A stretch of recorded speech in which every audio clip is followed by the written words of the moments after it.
tercera, no sé, no soy muy como muy cruel, entonces le tiraría una piedra a un perro. La segunda, siento yo que si tú corres, el perro va a correr atrás tuyo y o así como que lo vas a atacar, entonces no siento yo que no te va a atacar a ti de vuelta. Bien, la primera opción y vean, pues, patojos, para avanzar, escuchamos a José Alfredo y luego a Diego. Señor, José Alf- Permítame, Carlos. José Alfredo creo que ya no levantó la manita. Sí, Diego, sí, que la bajé. Sí, concuerdo con la información de los compañeros porque hace poco me mordió un perro en el brazo, entonces sí, estoy de acuerdo con que no hay que correr. O sea, en el caso mío yo no corrí, el perro me saltó directo en el brazo, pero no me funcionó ni lo de la piedra invisible ni correr porque ya no tenía ni por dónde correr, entonces pero me quedó a hacerme el valiente. entonces hacerme el valiente y hacerme que no me dolió. Bueno, Diego y Manuel y luego Carlos, Eduardo y terminamos, patojos. Diego, ¿lo escuchamos? Sí, también estoy de acuerdo que de no correr porque me pasó una vez que andaba ahí caminando hacia la tienda, pero había un perro ahí enfrente y pues a mí me enseñaron que dijera ahí, "Ah, chucha", y, sí, y no funcionó, la verdad no funcionó, Nada funciona. porque tenía miedo, o sea, no sé, pero dice que empiezan a oler el miedo también los perros. Bueno, para finalizar, patojos, me va a disculpar, vamos a finalizar con Carlos Eduardo y ahorita van a entender por qué finalizamos ahí. ¿Sí, Carlos? y es que, espérenme, ¿me escucha? Sí, lo escuchamos. Es que además, un perro promedio corre a 30, 40 kilómetros por hora, algo que ni la persona rápida ha logrado alcanzar. Oye, ese dato no lo sabía, está bueno saberlo. Entonces, muchachos, lo vamos a dejar ahí bien, porque lo importante aquí no es tanto del perro y van a ver qué es lo que yo les quiero transmitir. Entonces, vean, ¿qué es lo que sucede? Sin importar qué es lo que ustedes decidan, hacerse el valiente o la valiente, ¿verdad? Salir corriendo, aunque ahí ya Carlos nos dijo que aunque seamos Usain Bolt, igual el perro nos va a alcanzar, o ponernos a tirar piedras, aunque son piedras invisibles, o yo, María Isabel, no se preocupe que vamos a dañar al perro. Cualquier decisión que tomemos, requerimos energía, ¿sí? Requerimos energía. Si no tenemos energía, por más ganas que tengamos de darnos los valientes, simplemente no va a funcionar. Entonces, para todos, cuando estamos ante una situación de riesgo, cuando estamos ante una amenaza, que en este caso la vamos a denominar la amenaza del chucho bravo, ¿qué es lo que sucede a nivel de nuestro cuerpo? Necesitamos energía y nuestro cuerpo se prepara. ¿Cómo se prepara? Necesita una gran cantidad de azúcar en la sangre. Necesita una gran cantidad de glucosa en la sangre. Entonces hacemos un paréntesis y les digo lo siguiente. La glucosa, nosotros, los humanos, la obtenemos del alimento y normalmente consumimos más glucosa de la que necesitamos. Y eso digamos que no es tanto un problema. ¿Por qué? Porque lo que hace el cuerpo con la glucosa además, puede dibujar la glucosa así como estas pelotitas. Cuando hay mucha glucosa en el cuerpo, lo que hace es esto, vean, le pone enlaces, une un montón de glucosas, une un montón de glucosas y esa unión de un montón de glucosas, esas moléculas grandotas, se llaman glucógeno. Y cuando están en forma de glucógeno, se almacenan en el hígado. Entonces, ¿qué ocurre? Volvamos nuevamente a esa situación. Estamos en frente del perro, necesitamos azúcar en la sangre. Entonces, ¿qué es lo que hace el cuerpo? Sabe que hay un almacén de azúcar en el hígado, pero que está en forma de glucógeno. Entonces, alguien tiene que ir al hígado y darle la orden a ese glucógeno de que haga esto, de que rompa todos esos enlaces y que envíe esa glucosa a la sangre. Entonces, cuando vemos a ese perro bravo, el páncreas se pone las pilas y empieza a producir una sustancia llamada glucagón. El glucagón es una hormona. Cuando el glucagón llega al hígado, le dice al glucógeno, mira glucógeno, te tenés que destruir, tenés que romper tus enlaces y formar glucosa, porque hay un chucho que nos quiere comer y necesitamos glucosa en la sangre. Entonces el glucagón es el encargado de decirle al glucógeno, mira, ponete pilas, necesitamos glucosa. Entonces, con la entrada del glucagón al hígado, todo ese glucógeno, toda esa reserva que tenemos en forma de glucógeno, se transforma en glucosa y se va a la sangre. Entonces, patojos, con toda esa glucosa en la sangre, ustedes pueden correr, ustedes pueden hacer cara de bravos, también más bravos que el perro, tensar los músculos, pasar valientemente, o pueden tener energía necesaria para lanzar las piedras invisibles. Entonces ya tienen glucosa en la sangre y ya pueden tomar cualquier decisión. Yo vi que la mayoría se fue u optó por ser valientes. Entonces con la glucosa en la sangre ya ustedes pueden pasar, tienen suficiente glucosa para hacer cara de enojados, tienen suficiente glucosa para que si el perro los muerde, sepan aguantarse y van a pasar valientemente. Pasaron esa situación, llegan a la casa de su novia, de su novio, tocan la puerta y ya están a salvo. Ya pueden volver a respirar normal y cuando están ahí en casa de su novia, de su novio, les dice, ¿pero qué te pasó? ¿Por qué estás así? Entonces ustedes van a responder, es que son los sacrificios que hago por venir a verte y van a quedar ahí como los héroes, como las heroínas. Pero, ¿qué sucede cuando ya están a salvo? En su sangre todavía hay una alta concentración de glucosa, muchachos, y eso no es normal. Entonces, ¿qué busca el cuerpo? Regularlos. ¿Qué es lo que busca el cuerpo? Autorregularse. Ese exceso de glucosa en la sangre no está bien, por lo tanto, tienen que sacarse ese exceso de glucosa. Cuando el páncreas mira que ustedes ya están a salvo, deja de liberar glucagón y empieza a liberar insulina. La insulina también se dirige al hígado y la insulina da la orden de que toda la glucosa que está en la sangre, regrese al hígado para formar nuevamente, ¿qué cosa? Enlaces, para formar nuevamente enlaces y volver a tener glucógeno. Entonces la insulina, en otras palabras, podríamos decir que recoge todo ese exceso de glucosa en la sangre para nuevamente formar glucógeno que se almacene en el hígado. ¿Cuáles son los mensajes que quería darles aquí? ¿Cuáles son los mensajes que quería darles aquí? Es que ustedes no están pensando en lo que ven al perro, no están pensando, ay, páncreas, por favor, producir glucagón, por favor. No, ni siquiera lo piensan. Es algo que sucede automáticamente. Cuando ustedes ya están a salvo, no se ponen a pensar, ay, páncreas, por favor, producir insulina, porque no tienen que pensarlo. Es un proceso que se da de manera automática. Y eso es un ejemplo de autorregulación, ese es un ejemplo de homeostasis. Necesitamos glucosa, el cuerpo se pone a trabajar para darnos esa glucosa. Ya no requerimos glucosa, el cuerpo se pone a trabajar para quitar ese exceso de glucosa.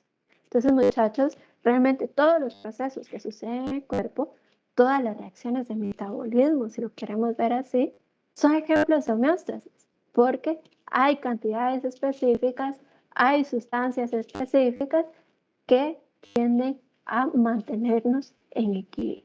Entonces, ese es el mensaje aquí, que hay sustancias como la insulina y el glucagón que van a estar regulando el nivel de glucosa en la sangre. Y eso es un ejemplo de homeostasis. La insulina y el glucagón son hormonas y realmente todos los procesos de nuestro cuerpo están regulados por hormonas. Y vean, ahí está esa palabra clave, regulados.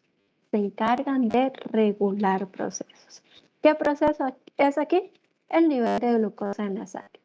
Gracias a la insulina se puede bajar el nivel de glucosa en la sangre. Gracias al glucagón se puede subir el nivel de glucosa en la sangre. Disculpe, ingeniera, entonces por eso es que dicen que cuando uno se asusta se le baja el azúcar. Sí, primero, y son 2 etapas. Ahora ustedes ya saben una cosa. La primera etapa del susto es un montón de azúcar, ¿verdad? Es un subidón de azúcar. Y luego viene la segunda etapa del susto que ya se nos baja el azúcar.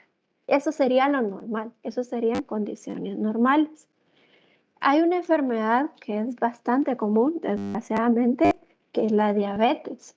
Las personas diabéticas, ¿qué es lo que sucede con ellas? Tienen problemas con la producción de insulina. Hay algunos diabéticos que producen mucha insulina, todos, de verdad, su páncreas está ahí como loco produciendo un montón de insulina. Entonces, ¿qué va a pasar con los niveles de azúcar en su sangre? Van a ser muy bajos. Pero también hay otros diabéticos que lo que sucede es que no producen insulina naturalmente. Entonces, ¿qué va a pasar con los niveles de azúcar en su sangre? Van a ser muy altos, ¿verdad? Entonces, en condiciones normales, insulina y glucagón trabajan juntos para regular el nivel de azúcar en la sangre. Entonces, muchachos, resuelvo dudas. Tengo ahí varias manitas levantadas. Vamos con Carlos López. Ese es de Bueno, las personas que se me baja la mano. está bien. Con Alexis Natareno. Tampoco. Eliu Ruiz. Señor, yo tengo una duda. Con eso que usted dijo sobre lo del perro, no sé si usted también ha sentido que cuando un perro lo quiere morder, algo así, se crea también algo de... No sé si la adrenalina tiene algo que ver también con eso, Sí. porque la adrenalina incluso usted puede salir corriendo, tal vez se salta un gran muro y usted no siente lo que está haciendo. Entonces, la adrenalina también es una hormona para todos diferente a estas dos que aquí. También está relacionada con descargas fuertes de energía, ¿verdad? Como cuando tenemos un susto, cuando estamos haciendo una actividad física intensa, también está relacionada. Pero por el momento, como estamos hablando específicamente de homeostasis, el ejemplo lo vamos a dejar aquí. No se preocupen, cuando hablamos de biomoléculas, ahí nos vamos a dar gusto de hablar de un montón de hormonas y ahí vamos a mencionar la adrenalina. Para no perder el enfoque aquí, muchachos, es homeostasis, ¿verdad? Es esa autorregulación y este era un ejemplo únicamente de cómo el cuerpo puede regular procesos, que aquí era el nivel de glucosa en la sangre. Y para ese nivel de glucosa en la sangre, para regular ese nivel, participan varios compuestos, como lo es la insulina y el glucagón. Sí, Luis Miguel. Sí, el transformación de glucosa y glucógeno y todo eso es solo es un ejemplo de homeostasis. Hay más tipos, ¿no?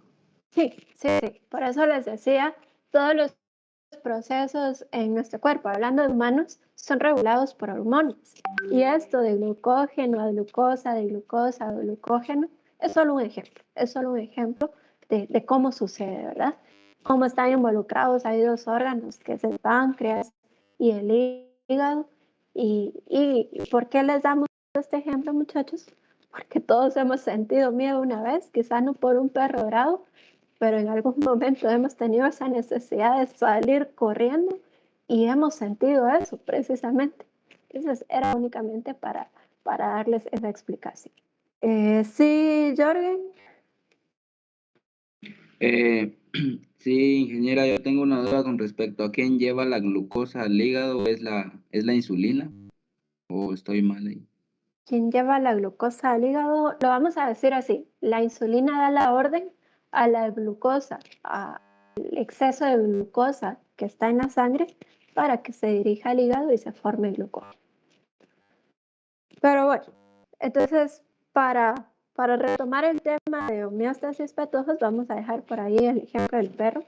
Vamos a ver otro ejemplo de homeostasis que este también lo hemos experimentado bastante en la vida diaria y es con relación a la regulación de la temperatura.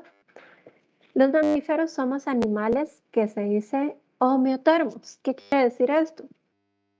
Sin importar si estamos en Shela en un día sumamente frío, bien si estamos en Zacapa en un día sumamente caluroso, sin importar en cuál de los dos escenarios estemos, si nos tomamos la temperatura, ya sea en Shela o en Zacapa, bajo las condiciones que les comenté, nuestra temperatura corporal va a ser en promedio entre 36 a 37.5.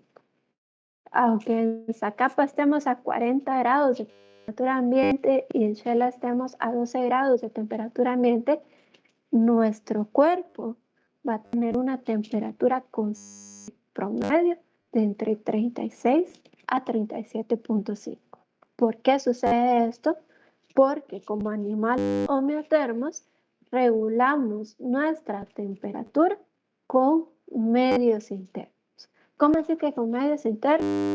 Nuestros órganos, nuestro organismo trabaja para mantener esa temperatura a ese nivel. Sin importar si afuera hace mucho frío, sin importar si afuera hace mucho calor, nuestro cuerpo regula la temperatura. Entonces, ese también es un ejemplo de homeostasis, la forma en la cual regulamos nuestra temperatura. Y otro ejemplo de homeostasis es lo que sucede con los animales poiquilotermos. Como seres vivos, tienden al equilibrio, tienden a esa autorregulación, pero los poiquilotermos no lo pueden hacer internamente. Entonces, ¿qué hacen? ¿Qué hacen los animales poiquilotermos? Como las serpientes, por ejemplo. No pueden hacerlo internamente, entonces si una serpiente tiene frío, ¿qué es lo que hace? Sale a un camino, sale a un despejado a solearse y poder subir su temperatura. Si una serpiente tiene calor, ¿qué es lo que hace? Busca una sombra, busca un lugar fresco para poder bajar su temperatura. Entonces, aunque los mecanismos son distintos, el homeotermo lo hace internamente, el poiquilotermo lo hace con la ayuda del ambiente exterior, aunque el mecanismo sea distinto, ¿qué observamos ahí, patojos? Que todos los animales necesitamos regular la temperatura. Todos los animales necesitamos buscar un estado de equilibrio para poder seguir viviendo. Entonces, ese es otro ejemplo de homeostasis, la Disculpen, regulación de temperatura. Sí, lo escucho. pero digamos cuando no se regula esa temperatura, digamos cuando hay mucho frío, uno le da hipotermia, ¿verdad? O golpes de calor. Sí. Entonces, ¿qué es lo que hacemos? Pero para llegar a esa hipotermia, para llegar a ese golpe de calor, nuestro cuerpo antes tuvo que haber trabajado un montón para mantener el equilibrio. Si no lo logras, porque definitivamente las condiciones ambientales son muy extremas, son muy adversas, que por eso no se logra. Pero sí, siempre va a buscar ese equilibrio. Nada, muy bien, gracias. ¿Está bien? ¿Alguna pregunta más? Bueno, entonces veamos lo siguiente. La siguiente característica, por ahí dejamos la homeostasis. La siguiente característica de crecimiento, esta es una característica bien sencilla. No necesitamos mucho ejemplo para entenderla. El crecimiento es el incremento en la masa del cuerpo de un ser vivo. El crecimiento es algo cuantificable. ¿Cómo así? Nosotros tenemos estas plántulas de pino aquí, podríamos tener una regla, una cinta métrica y medir su altura. posiblemente tendrán una trayectoria en los años y estas mismas plántulas de pino pueden llegar a alcanzar este tamaño. Entonces aquí ya necesitamos otro tipo de instrumentos para poder medir la altura y podríamos decir que miden unos 10 metros, por ejemplo. Pasaron de 5 centímetros a 10, 15 metros. Eso es crecimiento. Ese incremento en la masa del cuerpo de un ser vivo y sobre todo aquí le agregan a ustedes que puede ser medido, que es cuantificable. O bien podríamos tomar una balanza y calcular cuántos gramos pesa cada uno de estas plántulas de pino y luego con una balanza tratar de calcular cuántos kilogramos pesa un árbol, por ejemplo. Entonces, eso es crecimiento, lo que se puede medir en la masa de un ser vivo. Ustedes están en una etapa de crecimiento bastante agresivo. No los conocí hace 3 años, por ejemplo, pero ustedes sí pueden comparar cuánto medían hace 3 años y cuánto miden hoy. Para algunos podrá ser una diferencia muy grande, para algunos otros no tanto, o podemos pensar en un futuro para todos, cuánto miden hoy y el día que se estén graduando de la escuela, cuánto miden ese día. Entonces, esto sí nos pasa, nosotros los vamos a entrar aquí con su cara de nenes, y cuando salen, pues ya son unas personas completamente diferentes. Eso es crecimiento, ¿verdad? Todo ese incremento que podemos medir.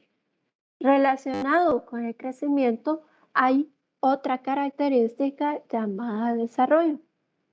Entonces, el desarrollo va de la mano con el crecimiento. Y el desarrollo tiene mucha relación, o si quieren ustedes un concepto, el desarrollo es un conjunto de cambios cualitativos. ¿Sí? El desarrollo es un conjunto de cambios cualitativos. Al decirles la palabra cualitativo, ¿qué quiere decir esto? Que no se pueden medir, ¿verdad? Porque es calidad, es cualitativo. Y el desarrollo, desde un punto de vista de biología, está muy relacionado con alcanzar la madurez desde un punto de vista sexual. Entonces, desarrollo, entendámoslo nosotros en este curso como alcanzar esa etapa de madurez sexual. Si nosotros lo vemos en humanos, pasamos una etapa de bebé, de la infancia, adolescencia, y llegamos a un punto de adulto. En el reino animal, cuando nos referimos a animales, esa etapa del desarrollo, esa etapa en la cual alcanzamos la madurez sexual, normalmente la vamos a asociar con la etapa de adulto, ¿sí? Entonces un adulto es aquel animal, es aquel organismo que ha alcanzado la madurez sexual como parte de su proceso de desarrollo. Después de la etapa de adulto, pues viene una etapa de anciano, de vejez, donde esta madurez sexual se va, digámoslo así, como acabando, ¿verdad? Entonces, en los animales, la etapa de adulto marca a nosotros ese estado de madurez sexual. Posiblemente a algunos de ustedes les cause duda esto porque como adolescentes que son, saben que es su etapa de desarrollo, o normalmente hablamos de un desarrollo en humanos cuando son adolescentes, pero vamos a dejarlo así. El desarrollo sexual pleno, la madurez sexual plena en los humanos se alcanza en la etapa de adultos. Si ustedes tienen mascotas en casa, si ustedes tienen, por ejemplo, algún perrito en casa, sabrán que en ellos la madurez sexual se alcanza de una manera bastante rápida. Es cuestión de, en un par de años, ya son adultos, por ejemplo. Entonces, dependiendo de la especie, así va a ser el ritmo. Sí, lo escucho, creo que era Gabriel. No, que más o menos como al año o al año y medio ya alcanzan la madurez. Sí, puede ser un año y medio, dependiendo de la raza, también puede ser más o menos tiempo, ¿verdad? Pero entonces cuando se alcanza esa madurez sexual, es la etapa de adulto para animales. Hablando de vegetales, ya muchachos, tenemos esto. Posiblemente aquí hay crecimiento, sí, tendríamos que tener alguna regla para medir el diámetro o alguna balanza para poder medir el peso, pero lo que podemos observar así es que hay desarrollo. ¿Cómo sabemos que hay desarrollo? En los vegetales lo podemos notar muchas veces por colores, ¿verdad? Si vemos un color verde, podríamos hablar de un estado inmaduro, que esto no es cierto para todos, pero generalizando, podríamos decir que es un estado inmaduro. Y un color diferente al verde, principalmente rojos, anaranjados, nos dan idea de una etapa de un estado maduro. Entonces, imaginemos que estos sean frutos dulces, por ejemplo, que sean manzanas. ¿Qué otro cambio o qué otra idea, otra pauta nos da el estado de desarrollo? Por ejemplo, si fuesen manzanas, en un estado inmaduro, la cantidad de azúcar es muy baja. Mientras que en un estado maduro, la cantidad de azúcar es bastante alta. Entonces, en los vegetales, esa etapa de desarrollo la podemos entender de varias formas. Como estados inmaduros o maduros si hablamos de frutos, por ejemplo, pero también la podemos entender desde el punto de vista de la presencia de flores, ¿sí? Ahora ustedes ya saben que las flores son los órganos en los cuales se producen los gametos. Entonces, si un vegetal empieza a florecer, empieza a producir flores, nosotros sabemos que ha alcanzado una etapa de desarrollo en la cual ya se puede reproducir. En los vegetales puede ser, digamos, de otras formas. No sé si tienen alguna pregunta. Entonces, esto es lo relacionado con el crecimiento y desarrollo, ¿sí? Fíjese que el tiempo de la clase ya acabó. Sí, ya me había dado cuenta. Gracias. Entonces, no sé si tienen alguna pregunta con relación al crecimiento y el desarrollo. Señor, ¿a los cuántos años deja de crecer uno? Uno como persona. Depende. Entonces, lo que había leído una vez fue que a partir de los 25 años, me parece, para hombres, y en el caso de las mujeres era un poco más. Pero como bien dijo alguien por ahí, depende, ¿verdad? Depende un montón de 21 años, creo yo, genética. que es a los 21 años. Depende un montón de la genética y sobre todo del ambiente, de qué alimentación hemos tenido, cuáles son los hábitos. Podemos tener muy buena genética, pero si nos alimentamos mal, no hacemos ejercicio, tenemos ahí algunos vicios, definitivamente nuestro crecimiento se va a estancar desde antes. Entonces, tienen que ver muchos factores, el ambiente y la genética. Después de los 25 les crece, pero la panza, dice por aquí, pero sigue siendo crecimiento porque es aumento de la masa del cuerpo del ser vivo. Bueno, ¿alguna otra pregunta, muchachos? Creo que Diego tiene algo ahí que hacer. No, ya no. Sí, solo que a una diapositiva que vi ahí y me interesó mucho fue que fue de la estrella de mar. Creo que da vida a su hijo, por decirlo así. Creo que sale una parte de la estrella de mar, pero ¿será que se regenera otra vez la parte o se queda así? Sí, se regenera. También lo que se perdió se regenera y ese fragmento que se desprendió crece, a partir de ese fragmento crece un nuevo individuo. Patojos. Entonces, vamos a dejarlo por ahí. Ahí se recuerdan que la próxima clase sí tenemos esta actividad, que es un cuestionario de las características de los seres vivos. Entonces, pasen feliz día, muchachos, y mañana nos vemos el martes. Feliz día. Feliz día. Feliz día, señor. Feliz día. Feliz día. Feliz día. Feliz día.